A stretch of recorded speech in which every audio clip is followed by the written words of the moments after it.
Look at the evidence of what the people of Rust said and did that day. Life changes, memories change, there are human motivations, internal pressure, external pressure. That's why preservation is so important. So the police continue. In terms of the prop cart and the prop ammo that's on the cart, it's manipulated, altered, kind of messy. And at this accidental shooting on a movie set, the police begin to make some mistakes. No one had ever investigated a prop gun on a movie set before. They recover the prop gun, but they don't wear gloves. They don't have the prop car inside the crime scene. Someone moves it onto the crime scene. People start touching it and showing, okay, this is a dummy, this is a blank. And then they make another mistake that matters in this case with some more significance, which is that they don't secure the prop truck that houses the cart.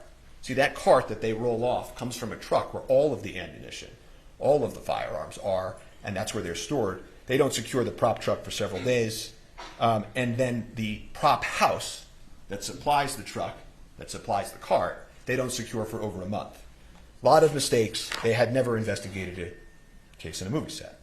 But they had the prop gun. That was key. And so they needed to figure out where the live bullet came from. They had the shell casing, Starline brass. That's the sort of make. You'll hear that phrase, Starline brass. And the police were right to focus on that. That was the lethal element. And so they work outward. Makes good enough sense. Folks around the ammo and the gun to be interviewed at the precinct. The armorer at the precinct. She loaded the live bullet. Halls, head of safety, he double-checked. And Alec walks up to the police. You'll see this early today. And he says, I'm here, whatever you want to do, whatever you need me to do. Just tell me where to go. And Sarah Zachary, the prop master who threw out the stuff at the cart, they missed her that night to bring to the precinct. But the rest of them at the precinct. And thankfully, we have the lapel cameras.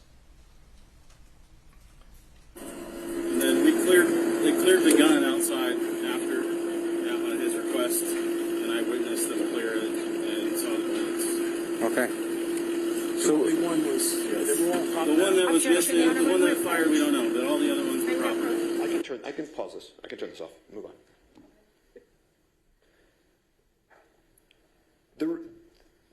That was just a quick snapshot of the scene. Let's approach this is Ms. Johnson. They consented to the exhibit.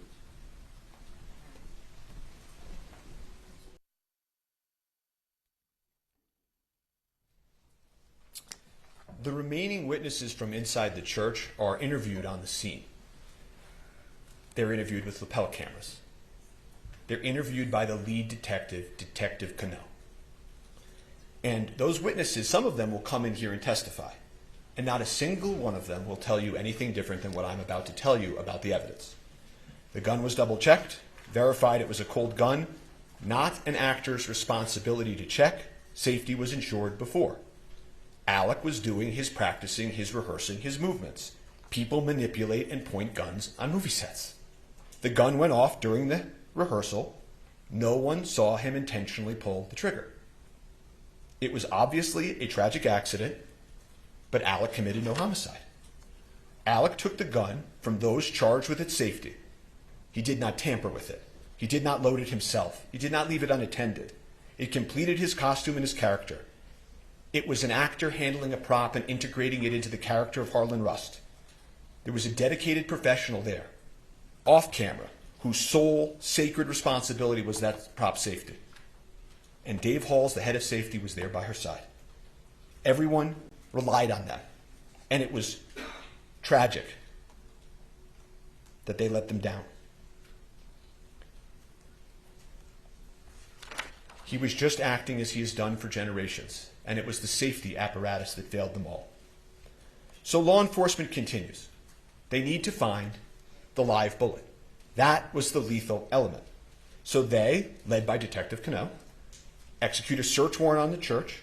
And that's what law enforcement does. They immediately go to a judge. They say, this is what we need to do. They go into the church urgently before anything can be altered. They're confirming it was an accident, not a crime in the church. They search for guns and ammunition, videos and photos. There was no further answer in the church. They had the prop gun. They had all those witnesses secured. Their statements are clear. Alec had committed no crime, but the bullet was a mystery. And so they focus on the bullet, the critical, lethal bullet, and how did it enter the movie set. So they had the prop cart, and then they go do the warrant on the prop truck. And so at that point, and I'm going to put up a photo so that you can see who some of these individuals are, they're trying to figure out when they go to the truck, what is the source of the lethal bullet. And so they execute a warrant on the truck approximately a week later. The Seth Kenny that you heard about in the prosecutor's opening, the supplier for the set, he's there. Sarah Zachary, the prop master, she's there. And they walk through what's inside of the prop truck with law enforcement. But there's no answer to the lethal bullet. And you know, this case then takes on, all this pressure. The media begins swirling. Where is the lethal bullet? How did it get on that movie set? And what about that actor, Alec Baldwin, who had nothing to do with why the bullet got on the movie set? And so police and prosecutors, they work hand in hand, meeting after meeting, trying to find the lethal bullet, meeting with Seth Kenny, meeting with Sarah Zachary, the prop master, the supplier. Where is it? And about a month after the incident, Sarah Zachary finally sits down with law enforcement to answer some questions. And she explains to them that she threw away some stuff. She disposed of some stuff. And the prosecutors and police keep meeting, swirling media, and then at that point, they go to the last step, right? We've done the cart, we've gone to the truck, we met with Sarah Zachary, and they go execute a search warrant on, as the prosecutor told you, PDQ, the prop house. And again, Seth Kenny's there to greet them, let them in, and they don't find the lethal bullet. They never did. They never did. And as things roll into police and prosecutors, cell phones and photos and forensics, looking for this shiny object, they found another shiny object. Instead of trying to find the source of the lethal bullet, they focused on Mr. Baldwin. But Mr. Baldwin was like every other actor. He goes bang bang in movies. He's told when guns are cold or not. He rehearses and acts as his character. Safety proceeds before the actor. Once the actor has the prop gun, he can handle it however a person he's acting as would. A properly cleared gun can't hurt anybody. And so they told you about some of the things that Alec said in the statements that they will take or picked out a few lines from. But he won't tell you anything different, that he took a gun loaded and cleared by the armor and the AD. He made motions with the gun as he was rehearsing. He didn't intentionally pull the trigger. The gun just went off. And he does say, I didn't have a problem with the gun before. And this idea, that they said that he didn't want to check because he would offend them, in this moment, he's been doing this for 40 years, the evidence will show. And he has habits, and there are also SAG guidelines that tell actors what to do and what not to do. And the SAG guidelines don't tell actors to check the gun. You will see them. That's not the actor's role. And so I guess the point that they're trying to make is that why in this specific moment he doesn't break his habit of 40 years and check it differently and sort of insult them this one time. If he had done that and started playing with the gun in that way, they'd be saying, arrogant actor, why is he doing that? So they will play these statements, Alec's statements. You're going to hear a man in shock and grief. A father, an artist, worried about his family. You hear he's, on one of the calls, he's going to meet with the decedent's family, the Hutchins family, and he's upset about that. He will talk to law enforcement. He will call them. He doesn't need a lawyer. He didn't commit a crime. He will call them and offer to meet and speak over and over again. And ask anyone in the acting world. Actors know. Actors rely on armorers and point guns and shoot guns. The Armorers Act, what they did, is clear and proven. The head of safety, you will learn, took responsibility for his verification failure. But Alec committed no homicide. So law enforcement didn't have a homicide case against Alec Baldwin. But they changed the question. You heard the prosecutor tell you about this. Did he pull the trigger? Did he pull the trigger? Did he intentionally pull the trigger? And if he did, of course, that would only make his statement incorrect. Right? That would mean he would have misspoke, been incorrect. And I want to stop for a moment and just tell you, because you're going to hear a lot of testimony expert testimony, like the prosecutor told you, about the gun functioning imperfectly. Did he let the hammer down when he cocked it? Did he hit the trigger? Did he, in a calculated manner, as the prosecutor made a motion, fire the gun like that? And when this issue is discussed, it's easy to sort of pull yourself into courtroom land and away from a movie set. On a movie set, you're allowed to pull the trigger.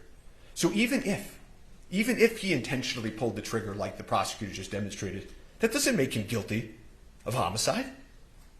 He did not know or have any reason to know that gun was loaded with a live bullet. That's the key. That live bullet is the key. That is the lethal element. But again, as the prosecutor told you, if they could prove that he intentionally pulled the trigger and he was imperfect, imprecise, wrong with what he said, then maybe you take that and you say he's lying. And if he's a liar, he committed homicide. And so what they do is they take the prop gun. They're blinded by the shine. They're blinded by trying to disprove Alec.